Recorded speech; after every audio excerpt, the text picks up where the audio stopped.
Well, good morning, good afternoon, and good evening, wherever you're listening around the world. A very warm welcome from London in the UK. Here is today's news in electric cars and the future of transport. My name is Martin Lee. This is your EV News Daily for Friday, the 23rd of March, 2018. Well, firstly, I can see from the stats on this podcast, the download stats, there's a 2-to-1 chance that if you're listening to this, you are in North America, about twice as many listeners in the USA compared to the rest of the world.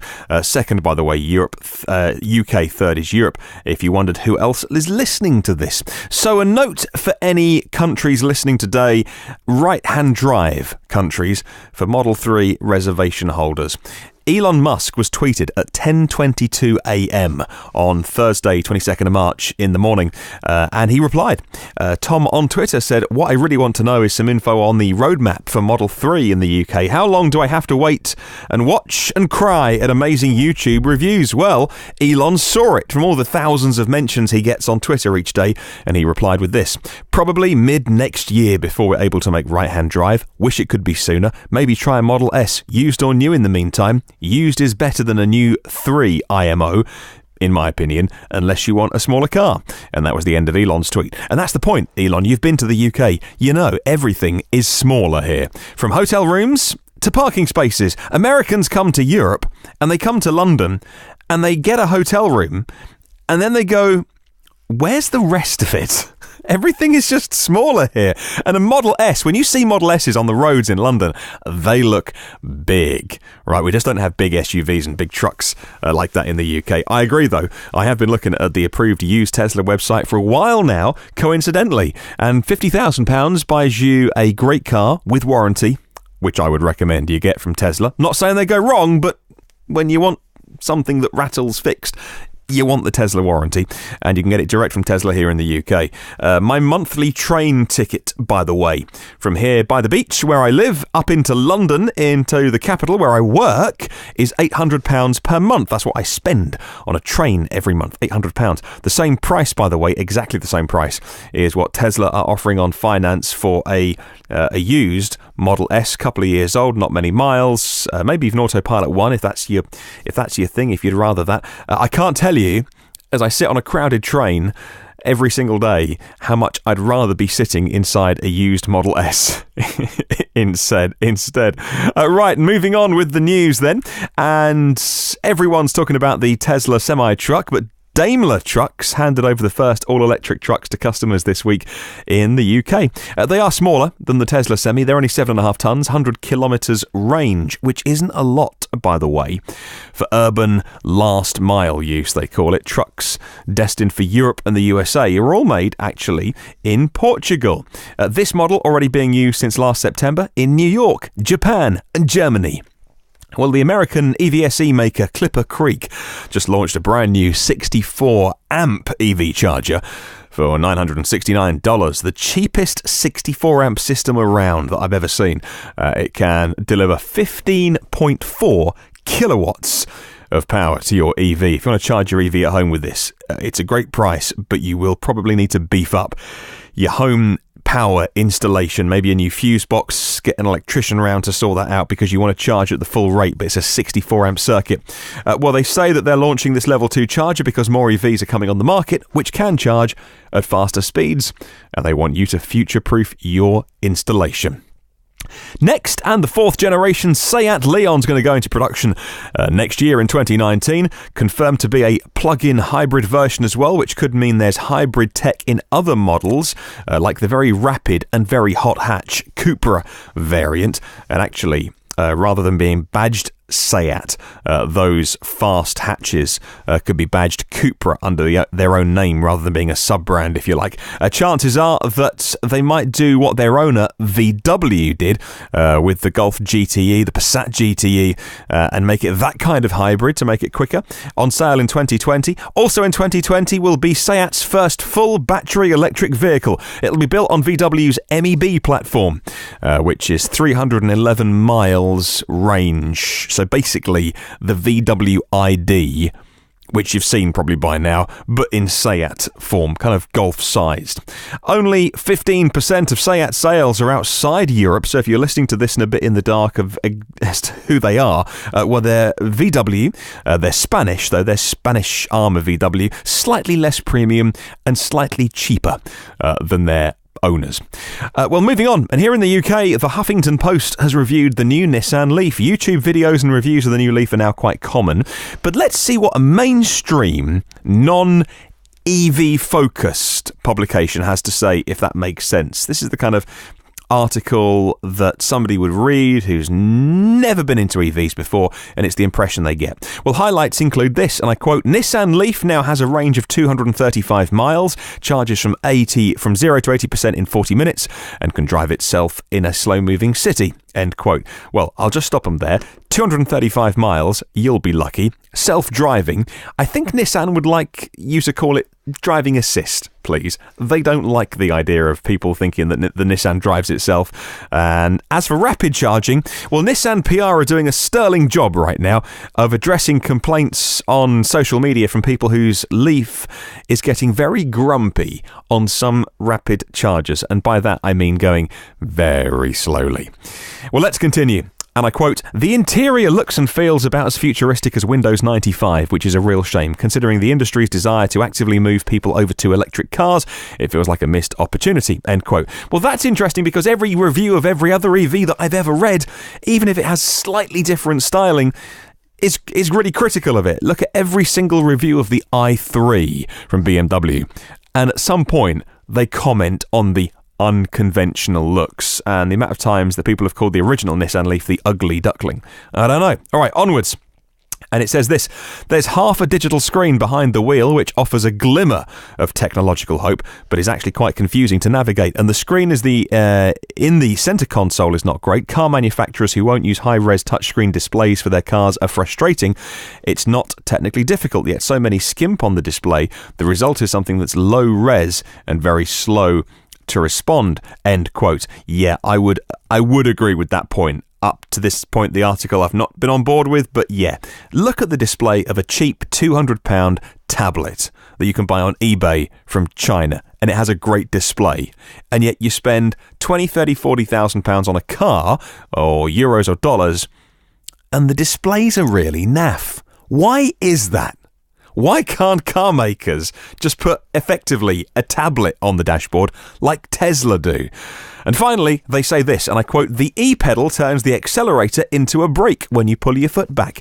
It feels deeply odd to begin with, but you do get used to it. The premise is that you can do everything with one foot, end quote. Yes, lots of people talking about the e-pedal and loving it.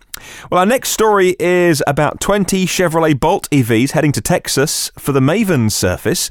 You can have a car for $229 a week for unlimited miles. Insurance included, maintenance as well. Maven Gig drivers get access to Maven charging, and you can reserve and do everything through the app as well. Now, Maven Gig is the rideshare platform also used for deliveries.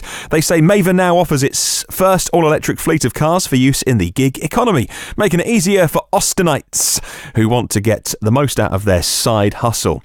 Well, today, 20 Chevrolet Bolt EVs became available for freelance drivers in Austin to earn money on their own schedules. The city's passion for tech startups, combined with its high concentration of college students, makes it the ideal location for Maven Gig. Maven's working with Austin Energy, the Austin Transportation Department, and Rocky Mountain Institute to create infrastructure solutions leading to an all-electric future. Maven will leverage Austin's plug-in everywhere network of EV chargers, including electric drive, Austin's downtown smart mobility showcase, complete with a DC fast charger and solar kiosk.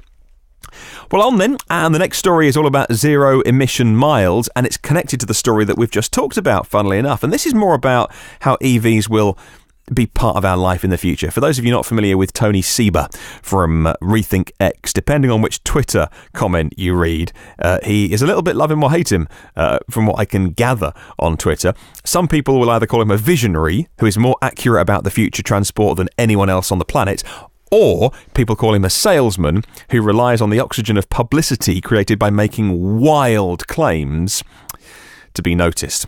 You should read his thoughts and watch him on YouTube. You make your own mind up. But I will tell you this. A new article on the Rethink X website says those who are leading climate policy change are getting it badly wrong by focusing on zero-emission vehicles and not zero-emission miles. He says that countries and states like California, who are all about setting sales targets for the vehicles by certain dates, and focusing on the charging infrastructure, should be looking at the miles driven. The problem, says Tony, is that personal cars aren't driven enough. Ride-sharing, like Uber and Lyft, use cars 10 times more than they would be. Private cars can be driven on average 4% of the time, and otherwise they're parked outside home and work.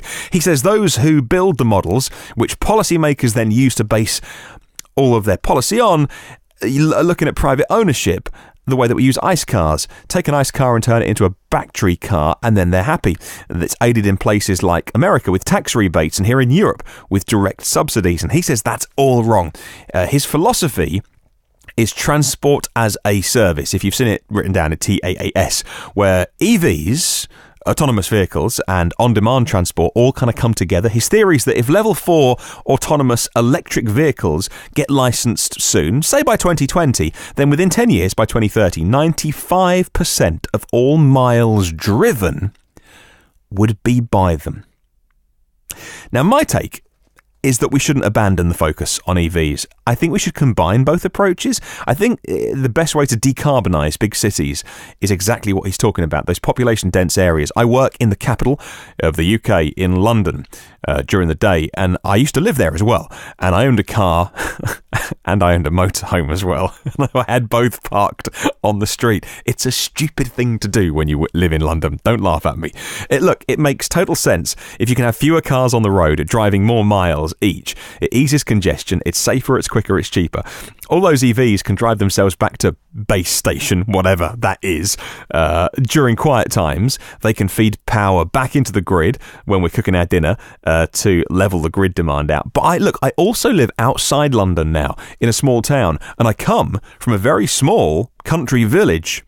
In terms of my upbringing, and the idea of I know my friends and family, the idea of losing personal mobility is not attractive. The idea of when you live a long way from anywhere else, and there's lots of places here in the UK like that, the idea of not being able to get in your car and drive yourself somewhere would be a big change in habit. Being in an area where a car is minutes away is fine, like a big city, and you can use the app and call the car and it'll drive itself to you and then you head somewhere. But having a car 20 minutes or half an hour away because you live a long way from the hub, or you just have to wait for this EV to turn up, it's not quite so attractive if you want to pop to the shops for some milk and eggs. I'm not bought into the idea yet of that, just the fact that it's going to be cheaper than owning a car. I think people are attached to their cars and their habits and their emotions rather than the practicality of the cost, although it could be cheaper just to use a car when you need one to go to the shops rather than having it sitting in your driveway. But if you need the car as a lifeline to get places, it doesn't quite work when you're not in cities. Either way, Tony really makes you think. As you can tell, I'm probably more of a fan than some people about what he's talking about, and I follow him with interest. His speech, which opened the day recently at the Revolution conference, was fascinating. Please do read more if that sounds like you'd like to know more. Well, on to Tesla, and Tesla software engineers have been pulling a few long shifts lately by the look of it, working late into the night because the brand new update that came out recently has vastly improved things like autopilot. According to all the YouTube reviews cropping up over the course of this week, it's almost magical abilities that it's added. Model 3 owners also have something else to cheer. The Model 3 now works with Apple's Siri. You can ask Siri things like, check if I've locked my car, and even where you left your car. But although if you need to ask a virtual assistant where you left your car, you probably need more help than just your phone.